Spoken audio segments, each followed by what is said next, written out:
안녕하세요 여러분. 5월 30일 월요일 매일 기도회 시작하기로 하겠습니다. 우리 다 같이 사도신경 고백합니다. 전능하사 천지를 만드신 하나님 아버지를 내가 믿사오며 그 외아들 우리 주 예수 그리스도를 믿사오니 이는 성령으로 잉태하사 동정녀 마리아에게 나시고 본디오 빌라도에게 고난을 받으사 십자가에 못 박혀 죽으시고 장사한 지 사흘 만에 죽은 자 가운데서 다시 살아나시며 하늘에 오르사 전능하신 하나님 우편에 앉아 계시다가 저리로서 산자와 죽은 자를 심판하러 오시리라. 성령을 믿사오며 거룩한 공예와 성도가 서로 교통하는 것과 죄를 사하여 주시는 것과 몸이 다시 사는 것과 영원히 사는 것을 믿사옵나이다. 아멘. 오늘 하나님께서 저희들에게 주시는 말씀은 구약성경 잠언 16장 3절 9절 말씀입니다. 두 절 말씀입니다. 잠언 16장 3절 9절 말씀입니다.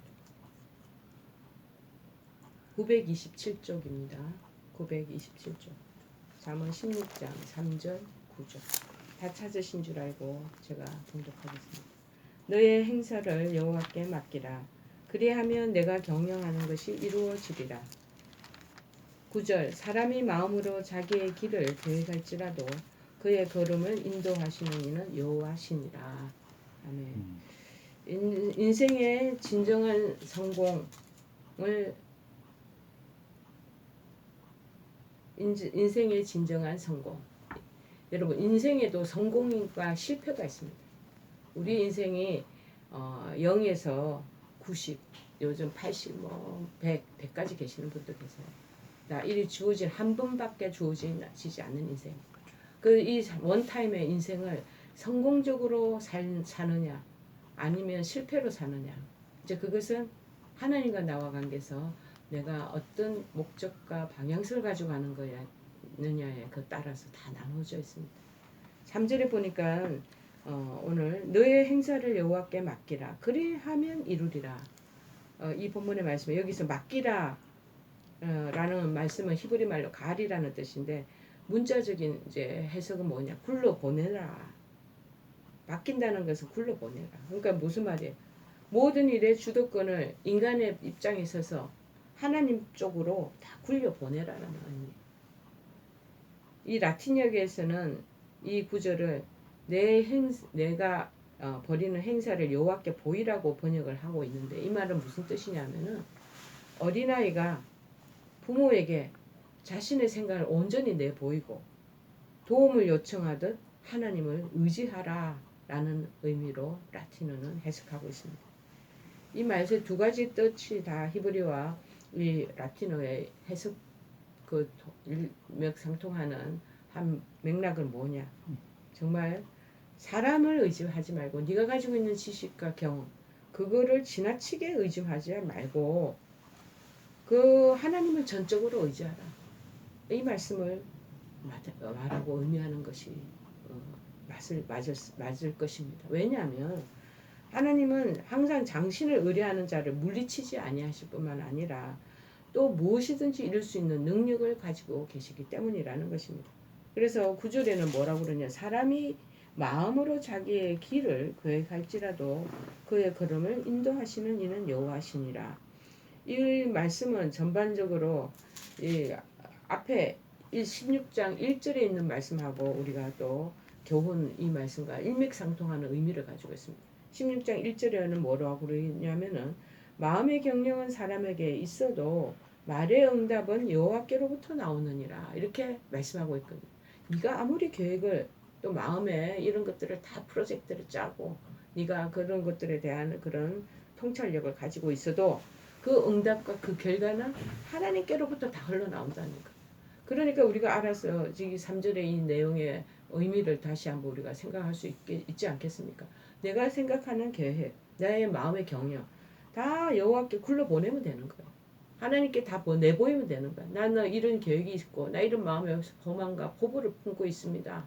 앞으로의 비전에 대한 이런 것들을 내가 갈 길이 지금 막연합니다. 하면서 하나님 앞에 이걸 굴러보내듯이 굴러보내라는 거야. 공을 굴러보내듯이. 내가 끌어안고 내가 그것을 해결하려고 하지 말라는 의미가 아니겠습니까? 여러분 여기서 계획하다 사람이 계획한다 하샤브라는 히브리 말은 어떤 일을 하기로 작정한 사람의 강력한 의지를 강조하고 있어요. 이 내가 경영한다. 내가 계획한다. 9절에 사람이 계획한다. 내가 강력하게 이렇게 하겠다는 나의 그런 윌링, 나의 의지, 의도가 이 안에 많이 내포되어 있다는 것이죠. 그런데 이 어떤 일을 성취하려는 사람의 그 의지와 생각이 얼마나 강하겠습니까? 얼마나 높겠습니까? 얼마나 열정적이겠습니까? 아무리 강력해도 결국 모든 일의 성공의 여부는 하나님께 다 달려있다는 말이죠. 오늘 16장 1절의 내용도 그렇고 3절, 9절 내용도 다 인맥상통한 그런 흐름입니다. 하나님이 주권적인 섭리의 실제와 그 중요성을 크게 강조하고 있는 것 아니겠습니까? 그러니까 어떤 분은 다 맡기라는 거 다 굴러보내고 지는 노력 안 하는 게 아니라 금요일날 설교한 내용처럼 나는 일을 하되 최선을 다하고 그 모든 원대한 계획과 나의 그 모든 포부와 행사들을 다 맡기고 그 결과가 하나님으로부터 나온다는 걸 인정하면 우리가 가지고 있는 자기의 그 어떤 그 의도나 내가 가지고 있는 그 열심과 노력은 그거 하나님이 보시기에는 별거 아니라 최선을 다하되 그런 부분에 대한 그 우리가 왜 열심 가지고 노력을 하겠습니까? 이 열심과 노력을 하면 분명히 아웃컴이 나온다. 결과가 나온다는 것을 생각하는 마음이 인간의 마음에 많은 거죠. 그러나 열심히 노력하되 금요일 설교의 내용은 우리가 일에 대한 것을 할 때 최선을 다하고 결과와 답변은 응답은 하나님께로부터 나오는 것을 기다리는다는 그 의미가 아니겠습니까? 인간은 누구나 이 한 번밖에 안 오는 인생 다 성공하기를 원합니다. 그래서 성공하는 인생을 살아야 됩니다. 예. 사람에 따라 목표는 다 다르겠지만 각자 자기가 정한 인생의 분야에서 성공하는 사람이 되기 위해서 각고의 노력을 기울이게 마련입니다. 그래서 사람들은 그 일의 성취를 위해서 치밀한 계획을 다 디테일하게 세웁니다. 완벽주의자의 성격을 가진 사람일수록 더 치밀하게 디테일하게 계획을 하죠. 그런데 계획이 없는 인간은 성공하기 어렵고 그래서 사람들의 비웃음을 사기가 쉽습니다. 그래서 예수님께서도 적절한 계획이 필요하다는 것을 누가복음 14장에 말씀하시고 계십니다. 또한 불의한 청지기의 비유를 통해서 미래를 계획하고 그에 따른 계획을 세우는 대책을 세우는 치밀한 그런 계획이 오히려 그러나 우리가 너무 철저하게 그에 대한 신경을 다 에너지를 소비하다 보면 진정한 성공이 막혀지는 경우도 있다라는 거예요. 너무 거기에 자기의 그 올인을 하면 이제 건강이 상실되면요. 건강도 하나님 주셔야죠. 내가 가지고 있던 그 100% 에너지를 발휘해서 심었던 그 모든 노력 다 허사가 되버립니다. 여러분 그렇기 때문에 우리 인간은 그 계획을 최선을 다해서 하되 하나님과 늘 동고동락하면서 동행하면서 하나님의 의중도 묻고 하나님 뜻이 뭔가 그것도 노크를 하고 하나님 주시는 그 사이사이에 주시는 그 사인도 우리가 캐치를 하며 그래서 인생의 주권자 되시는 그 하나님을 의뢰하면서 가야 하기 때문이겠죠. 진정한 성공하기 위해서는 그래서 우리가 인간적으로 바른 목표도 설정하고 그것을 위해서 정말 하나님과 함께 동행하면서 현명하고 정말 보람되고 효과적인 방법을 모색해야 한다는 것이죠. 그러면 우리가 진정한 인생의 이 한 번뿐이밖에 없는 인생의 성공을 이루기 위해서 어떻게 해야 하는 것일까? 첫째가 하나님께 영광을 돌리기 위함이라는 거대한 큰 엄브렐라 우선의 그런 목표가 반드시 설정되어 있어야 돼. 그러면 하나님의 영광을 위해서 하나님 기뻐하심을 위해서 설정해 놓은 그 목표를 이루기 위해서 달구름 치고 열심히 노력하면 하나님 그거 도와주시지 않으시겠어요? 자, 그래서 창세기 11장에 보면은 바벨탑 사건이 나옵니다. 자, 인간의 악한 계획이 여기 도사리고 있잖아요. 그래서 하나님께서 그 계획, 인간의 그 안에 나쁜 동기, 나쁜 결과를 얻게 하는 세상을 점령하고 야심찬 그 마음에 있는 동기, 하나님 그 의도를 간파하시고 모조리 다 무참히 파괴시키시는 그 대표적인 사건을 우리의 머리에 염두에 둬야 할 것입니다. 그 사람들은요 하나님 영광을 위해서가 아니라 인간의 세상에 자신들의 이름을 드러내기 위한 자신의 영광을 드러내기 위한 그 치밀한 계획을 막 세우면서 높이 탑을 건축해 나가지 않았겠습니까?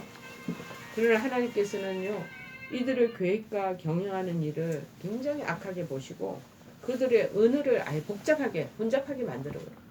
저희들이 이제 6월 2일날 국제 행사가 우리 한국 원목협회 KCP에서 가지게 되는데요. 이제 외국 분들이 이제 미국에서 오시는 분, 또 줌으로는 캐나다에서, 그다음 강사가, 그다음에 또 저기에서는 목사님 전화 받으세요. 오시면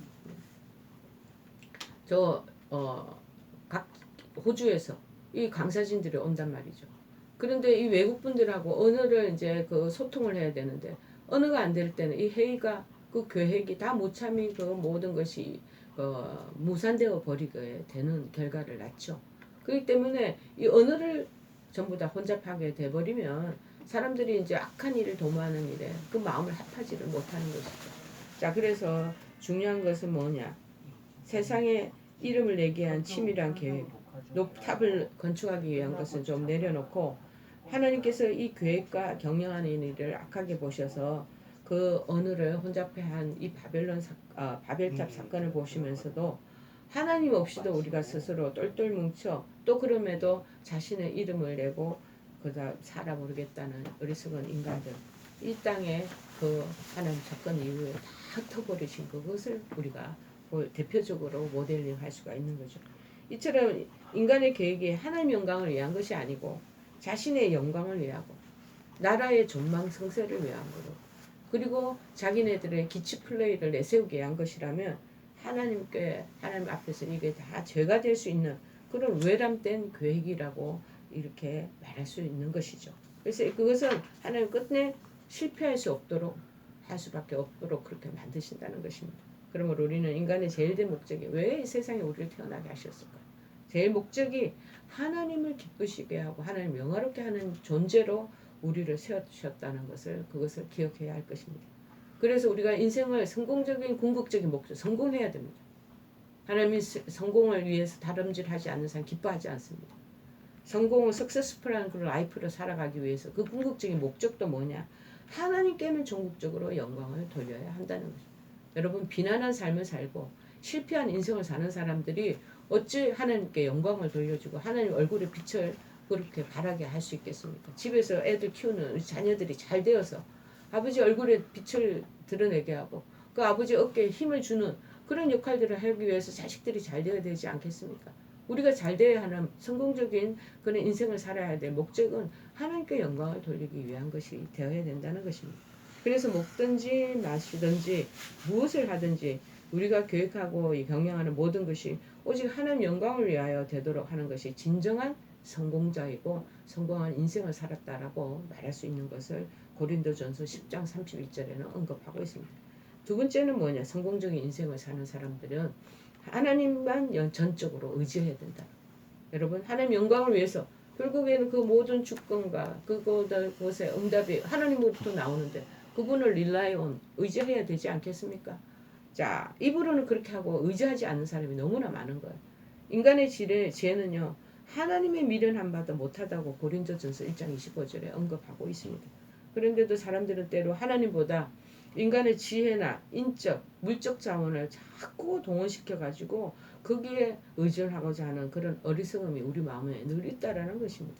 그러나 우리는 인간의 모든 행세와 경영하는 것이 오직 하나님께 달려있다는 것을 그것을 인식하고 온전히 100% 우리 하나님을 의지하며 가야 되겠습니다. 여러분, 성경의 다윗을 한번 보실까요? 그가 어린 소년이니까 얼마나 유약해요. 누구도 그런데 감히 덤벼들지 못하던 거인인 골리앗을 오직 하나님만 의지하면서, 그게 중요한 거예요. 이 10살짜리 소녀가 돌맷돌을 던져봤자 그게 그 목표물에 해당되겠습니까? 그 가다가 던지다가 뚝 떨어지죠. 그런데 하나님을 100% 의지했던 그 믿음과 신앙을 가지고 돌맷돌을 던졌더니 거인 골리앗이 화르르 무너지게, 한 방에 무너지게 되죠. 엄청난 승리를 거두는 게 사무엘상 17장에 나온단 말이죠. 그러나 그가 왕이 되자 왕이 되자 군졸들도 많고 병사도 아주 든실하고 전략도, 그 다음에 군 무기와 이런 여러 가지 병기도 든실하니 하나님을 어릴 때 100% 의지했던 것처럼 의지하겠습니까?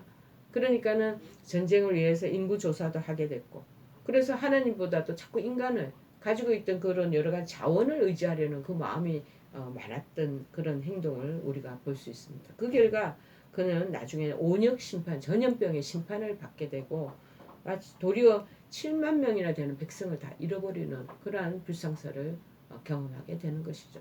여러분 온전히 의지하는 말. 10살의 애기들이 이제 이 녀석들이 20살, 30살 되면요. 부모님을 의지하는 거 100% 의지하지 않습니다. 자기가 배웠던 학식, 친구들, 그 다음에 주변에 어떤 네트워킹 됐던 그런 권력과 그런 여러 가지 힘들 그런 것들을 의지하면서 부모님을 온전히 의지하지 않고 막 그렇게 이제 자기의 힘 자랑을 하게 되는 거죠. 그런데 실패를 맞게 됩니다. 그런데 이 다윗도 마찬가지입니다. 이같이 우리가 하나님을 온전히 의지하기만 하면 도저히 우리가 눈에는 성산이 없어 보이는 그러한 일들도 성공을 거둘 수가 있다라는 것이. 그런데 반대로 하나님을 열애시키고 제외시키고 인간적인 것에만 계획한 거 이거 완전 퍼펙해. 내가 이렇게 해서 이 일들을 딱 준비시켜 놓고 내가 이거 마무리돼 갖고 그다음 이 공부한 것들 이 모든 준비한 것들을 내가 분명히 쓸 수 있을 거야 한 그러한 생각 아무리 성공적 가능성이 높은 그를 치밀한 계기라 하더라도 하나님께 영광을 돌리는 그 목적이 아니고 지 인간의 안락과 그 다음에 돈벌이 수단으로 아니면 자기 자랑 이름을 내세우기 위한 그런 것이라면 하나님께서 의도가 나쁜 것이라고 해서 거기에 대한 아름다운 응답을 주시지 않는다는 것이죠. 사람의 마음에 아무리 성공할 가능성이 높은 치밀한 계획이 하더라도 절대 이룰 수 없습니다. 그것은 사람의 마음에 아무리 많은 계획이 있을지라도 오직 하나님의 뜻만이 온전히 성취된다라고 잠언 19장 21절에 언급하고 있기 때문입니다. 사람의 마음에는 19장 21절 많은 계획이 있어도 오직 여호와의 영광과 뜻을 위해서 세운 그 뜻만이 완전히 서게 된다라고 말하고 있는 거죠. 그러므로 범사에 우리가 하나님을 인정하고 그를 전적으로 의지하는 가운데 우리 모든 인생 한 번밖에 주어지지 않는 이 인생길에서 그의 인도하심을 받는 것이 마땅하다는 것이죠. 그래서 잠언 3장 5절 6절에 말합니다. 그래서 너는 마음을 다하여 여호와를 신뢰하고 내 명철을 의지하지 말라. 너는 범사에 그를 인정하라. 그리하면 내 길을 지도하시리라. 그렇게 말합니다. 명답입니다. 인생의 성공적인 길을 걸어가는 아주 명쾌한 해답을 여기서 주시고 계십니다. 여러분 내 인생을 위해서 내 마음대로 하겠다고 사는 여러분 아니십니까? 어떤 것을 의지하고 어떤 계획을 세우고 계십니까? 인간의 진정한 성공이 오직 하나님께 달려 있음을 여러분 기억하시고 오늘 본문 말씀하신 대로 행사를 모두 맡겨드리고 그리고 경영하는 것이 이루어지는 것을 믿고 그래서 마음을 다하고 뜻을 다하고 하나님을 의뢰하면서 그리고 자신의 지혜나 명치를 내려놓고 동고동락해 나가는 그런 우리가 되기를 바랍니다. 그래서 오직 하나님만으로 우리의 힘을 살아내는 저와 여러분 되기를 간절히 축원해 드립니다. 우리 찬송가 351장 찬송하시겠습니다. 믿는 사람들은 주의 군사니 앞서가신 주를 따라갑시다. 우리 대장 예수 길을 들고서 접전하는 곳에 가신 것 보라. 믿는 사람들은 주의 군사니 앞서가신 주를 따라갑시다. 원수마귀 모두 쫓겨가기는 예수 이름 듣고 겁이 남이라. 우리 찬송 듣고 지옥 떨리니 형제들아 주를 찬송합시다. 믿는 사람들은 주의 군사니 앞서가신 주를 따라갑시다. 아멘. 우리 우리 다 같이 주기도문 하시겠습니다. 하늘에 계신 우리 아버지여, 이름이 거룩히 여김을 받으시오며 나라의 마옵시며 뜻이 하늘에서 이룬 것 같이 땅에서도 이루어지이다. 오늘날 우리에게 일용할 양식을 주옵시고 우리가 우리에게 죄 지은 자를 사하여 준 것 같이 우리의 죄를 사하여 주옵시고 우리를 시험에 들게 하지 마옵시고 다만 악에서 구하옵소서. 되게 나라와 권세와 영광이 아버지께 영원히 있사옵나이다. 아멘.